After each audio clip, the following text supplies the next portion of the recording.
கிருபையின் ஆண்டவர் இயேசு கிறிஸ்துவ நாமத்தினால் இந்த காலவெளியில் உங்களை வாழ்த்துகிறோம். ஒரு வசனத்தை வாசிக்கிறேன். அதற்கு அவர், என் கிருபை உனக்கு போதும், உன் பலவீனத்துல என் பலன் பூரணமாய் விளங்கும் என்றார்.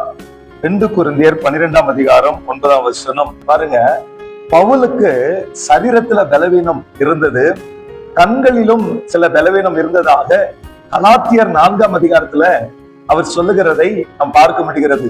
இப்படிப்பட்ட தன் சரீர பலவீனத்திற்காக பவுல் தேவனிடத்துல 3 முறை ஜெபித்தாரா.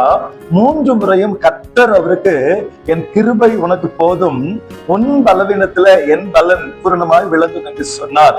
ஆம் பிரியமானவர்களே, இந்த நாளிலும் கூட நான் மற்றவர்களுக்கு ஜெபிக்கிறேன், அவங்களுக்கு நல்லா ஆகுது, ஆனா என் சரீரத்துல சில பலவீனமும், என் வாழ்க்கையில சில பலவீனமும் போகாமல் இருக்கிறது என்று சொல்லி கவலையோடு இருக்கிறீங்களா? பவுலுக்கு எல்லா வரங்களும் செயல்பட்டது, அவர் அப்போஸ்தலர், எல்லா வரங்களும் செயல்பட்ட நிலையிலும் அவர் சரீரத்துல தேவன் சுகம் கொடுக்கல, மாறாக கிருபை போதும், என் பலன் பூரணமாய் விளங்கும் என்று சொல்லிட்டார். ஆக கவலைப்படாதீங்க, ஆண்டவருடைய கிருபை உங்களுக்கு போதுமானதா இருக்கிறது.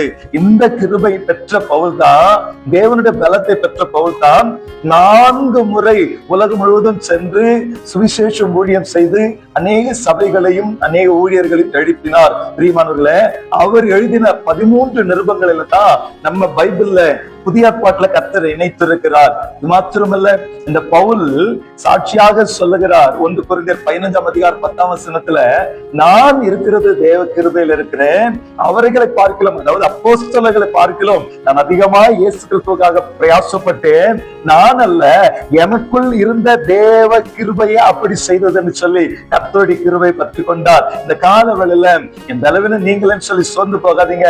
ஆண்டவருடைய கிருபை உங்களுக்கு போதுமானதா இருக்கிறது, கர்த்தருடைய பலன் உங்களுக்கு போதுமானதா இருக்கிறது. இந்த தேவ கிருபையும் இந்த தேவ பலனையும் பெற்று நீங்க ஆண்டவருக்காகவும் உங்க குடும்பத்துக்காகவும் சமுதாயத்துக்காகவும் செயல்படுங்க.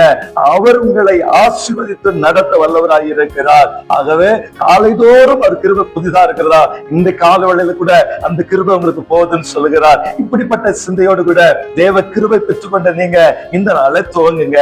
நாம் ஜெபம் பண்ணலாம். எங்கள் அன்பின் பரலோக தகப்பனே, உங்க கிருபை மேலானதா தவிர அது இலவச ஈவா இருக்கிறபடினால இந்த காலைதோறும் அந்த புதிய கிருபை பெற்றுக்கொண்டு உங்களுக்கு சரீரம் பலவீனமா இருக்கிறது என்று பார்க்காம கர்த்தர் கிருபை போதும் என்று சொல்லி மற்றவர்களை பார்க்கலாம் நாங்கள் எங்கள் குடும்பத்துக்கும் தேசத்துக்கும் பரலோகத்துக்கும் உழைக்க உதவி செய்யுங்க. இயேசு கிறிஸ்துவின் நாமத்தில் ஜெபிக்கிறோம் நல்ல பிதாவே, ஆமென்.